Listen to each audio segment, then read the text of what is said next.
to attend the summit on education post-pandemic all over the world. And what really happened is the whole world stopped in terms of schools. Schools all over the world stopped. But what were the effects? The documentary is that children were put, the example was that children were put in 3 different buckets. There were children who were able to access education even when the pandemic was going on in the developed world. They stayed with their tutors, they still had school even though this was happening because they had the facilities for it. Second bucket was those kids who could access internet. There were many, like for example in Uganda, there were a few schools who could afford it. But you know that the majority of schools in Uganda were not able.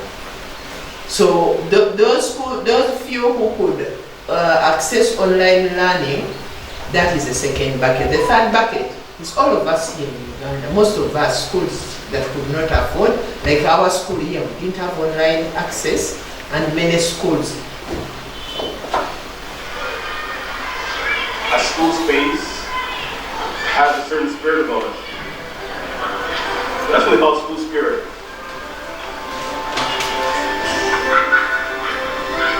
And when people come to school, they're all contributing to that spirit and that sense of community. Teachers, students use that space and interact and create relationships. And that meeting place created a rhythm in society.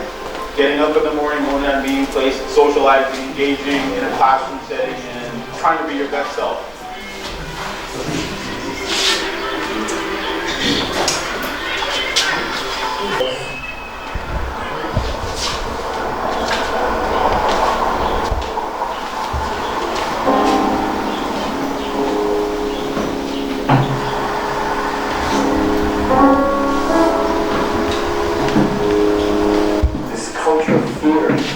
Overwhelmed everybody.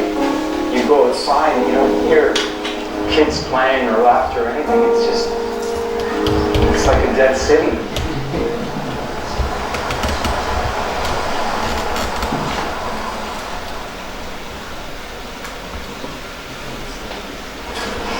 Up front, the biggest catastrophe coming out of the pandemic is the collapse of education systems around the world.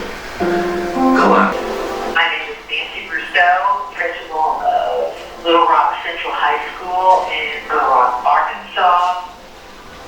I would say that the closing of the schools has caused the largest loss of learning and as a result damaged children that is historically present.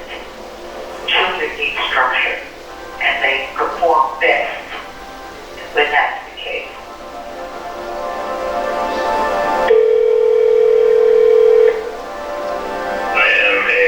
Education teacher teaching in a remote community in Manitoba, Canada. The school entirely consists of Indigenous students. There's been a huge drop-off in student retention and in attendance. Further to that, 2 years has cost students time. And some people who are like me, which I call broilers, grow fast. Others were already older in the class. And those 2 years, them. So they lost interest. So there was that shyness. The idea of sex or whatever, sex as a practice was misused. Okay? And also you need to remember the other one is like drinking, loitering, drugs. We struggle with the drug problem at the university. It's heavy. Even sometimes as many people. So you can imagine what's going on. So those are some of the things we got.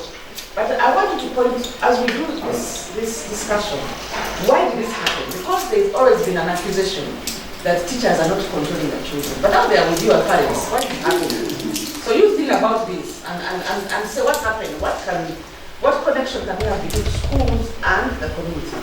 Should another panel be had?